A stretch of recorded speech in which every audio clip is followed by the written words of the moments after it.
I hate to break it to you, but if you're a woman, a 9 to 5 is probably not for you. And yet here we all are. So cheers to that. If you are working a 9 to 5, your time is probably not your own for a lot of the day. I get you. It is exhausting. So I'm going to give you 3 different tools in this video that are going to help you reclaim the one time of day that is your own, which is the morning. So in this video, I'm going to explain why a 9 to 5 is not for you, but I'm assuming you're not going to quit your job just because of this one video. And yet we do live in a world where you have to work to have money. And yet we also must acknowledge that our anatomy and biology is completely different to a man's anatomy and biology. So let's talk about it. Your body was not actually made for a 9 to 5. And this is because in the Western world specifically, we are expected to have consistent, productive output every single day, of every single week, of every single month. And if you're a woman, you know that your hormones are fluctuating every week and every month. And so some weeks you have a lot of energy, and other weeks you have not a lot of energy. When you're in a 9 to 5, you're expected to be consistently producing, consistently outpouring yourself until there's nothing left. And we're all kind of exhausted. And it is shown that women in the working world have increased cortisol levels, stress levels, have increased anxiety symptoms. Can you see how it's affecting me? The 9 to 5 is made for men, by men, like many other things. So think of your morning routine as a bit of a feminist act, reclaiming the one piece of time that is your own. And I'm going to teach you how to do that. And we're not going to do the same thing every day, because that would be counterproductive to the whole point of this video, which is we're not made to be consistently consistent, we're made to be consistently inconsistent. And I love that about us. Let me consult my notes quickly so I get this right. First of all, when you are working, it disconnects you from your body because you're not in tune with your natural rhythms. It disconnects you from nature because you're in probably a square box looking at a screen. And it disconnects you from your hormonal cycle because you're working against your hormonal cycle. So these 3 tools are going to, number 1, reconnect you with nature. Number 2, reconnect you with your body. And number 3, reconnect you with your hormonal cycle. When you're experiencing painful periods, PMS, exhaustion, fatigue, anxiety, dysregulated nervous system, it's probably because you're not living in a way that's conducive to your own natural innate rhythms. And when you're working 9 to 5 and you're not taking time for yourself, you're not going to be working in a way that's conducive to your own internal rhythms. And you might not be listening to your internal body cues. And that is okay. None of us have the time or energy. But I'm going to tell you 3 simple things that you might have the time and energy for. And hopefully it will bring a bit of peace and restored sense of balance to your day. So the first thing is going to be reconnecting with your internal world, and that's through journaling. This is a practice I've been doing for years, probably since I was 12, and whether I have high energy or low energy, I somehow always have energy for journaling. It's really an enlivening and exciting practice for me, and I've noticed that it helps me sort through a lot of my thoughts. It helps me emotionally regulate. It helps me when I'm particularly stressed or anxious, which I am sometimes frequently. And in general, I just find it such a helpful practice. And I've actually started recently practicing having a bit more structure in my journaling practice, so having actual questions that I answer. And I'm going to be honest, I use ChatGPT for this. So you can go into ChatGPT and ask it to give you some journaling prompts depending on where you're at in what season of your life. So for example, if you're particularly anxious, you could ask ChatGPT some prompts about that. I have been trying to rewire my brain. So every morning I've been waking up and asking myself, okay, what am I believing today? And then I'll write down what I'm believing that day. And then, is this true? Who told me this? Am I going to believe this? And what is true? What is true? So, that's been my journaling practice recently. And I think the reason that this is so helpful for the 9 to 5 girly is because it's quite a centering practice. It helps you become a lot more self-aware. It helps you process difficult feelings.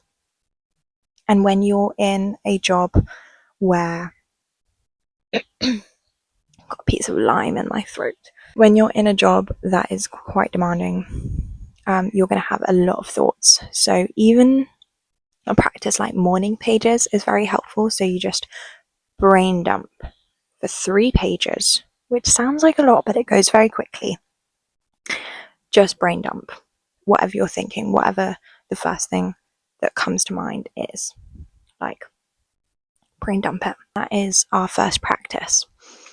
And I wish I hadn't said first practice, because the second practice that ideally you do as soon as you wake up is going to be light exposure. So this is connecting to nature. This is in our category of natureness. And this is going to be difficult if you're in the middle of winter and you're waking up at like 6 a.m. and there's no light. So I'm going to give you some other tips if that's you right now. But if you're in an area of the world where it is light at whatever time you're waking up, you're going to go outside and get some light on your face, and ideally for 10 minutes. And what this does is it's going to regulate your cortisol levels, it's going to regulate your circadian rhythm, and in general just reconnect you with like the earth around you, which you're not going to see if you're working in a building all day. So just like look up the sky, look at the trees, get some light on your face. Now, in areas of the world where you don't have light available, or if you're at a phase of your cycle where you have more energy, you might choose to do something different. So connecting with nature might look like going for a walk, a very quick walk or a very long walk. It's up to you. It might look like going and standing on some grass, which sounds ridiculous, but is very grounding. It might look like sitting somewhere where you can listen to the world waking up. So listen to the birds or the wind or the rain. It might look like on a stormy day when you can't go outside, it might look like orientating yourself in the room. And so observing 5 things that you can see, 5 things that you can hear, 5 things that you can taste, 5 things that you can touch, and 5 things that you can smell. So this practice is all about orientating yourself in the world and in the world around you, essentially reconnecting yourself with your body in the environment that you find yourself in, which is a very grounding and regulating practice. So as you can see, this practice can look differently, but I would recommend getting some sunlight on your face as soon as possible. The third practice you're going to do every morning is some movement. Now, this is the key part that will change as your cycle changes. So when you have a lot of energy, this is going to look like a walk or a workout or something that's going to bring up your heart rate. When you're in a low energy phase, like you're on your period, for example, or you're on the week before, this might look like a very slow walk. It might look like just some gentle stretching. It might look like having a shower. It might look like giving yourself a little massage. So this is the bit that you adjust. But again, it's orientating yourself in the world and in your body and just remembering, okay, this is where I am. This moment is just mine. Because that's so important when our whole day is taken up with things that's maybe not ideal, not your favorite place to be. If you love your job, I'm so happy for you. Even still, you're going to be producing consistent work every single day because you're paid to do it. And you do need moments of remembering your internal rhythm and honoring the fact that your body is changing every week. Those are 3 different things that I want you to do every morning if you can, and change them up depending on how you're feeling, because it's a very grounding and centering practice. And it's really important to do it in the morning because it sets up your day in a way that doing it in the evening might not. Although we'll talk about evening practices in another video, but morning practices are so ideal for just being like, this is my day, I'm going to enter it in a calm and regulated way. That is that rhythm, those 3 rituals. And if you want to dive into the conversation around hormones and cycle syncing a little bit more, you can check out the following video, which I'm going to link up here.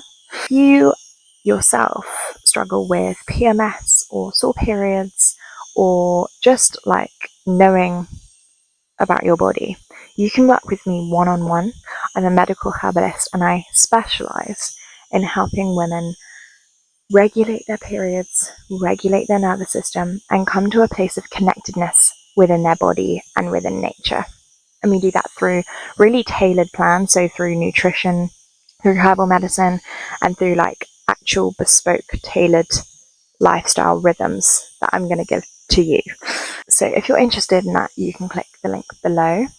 And if you just want to follow along the conversation and subscribe to this channel, that would be amazing as well. I'm so proud of you, honestly, because working in this world is a grind. It's exhausting, and here's to us for like doing that with consistency when we don't feel like it. So here's to that. If you're curious to know what's in this, it is lemon verbena, the herb, nettle, because I'm on my period, and add ice, a little lime, the whole thing with the skin, which is why I kept getting lime skin stuck in my throat, and then a bunch of ice, a bit of honey, and I think that's it. And it was absolutely delicious. I really recommend. So there we go. If you want to know more about herbs specifically, let me know and I can do a whole video related to herbs and your period, because I love that stuff so much. Anyway, I hope you found this helpful, and I will see you in 2 days for my next video.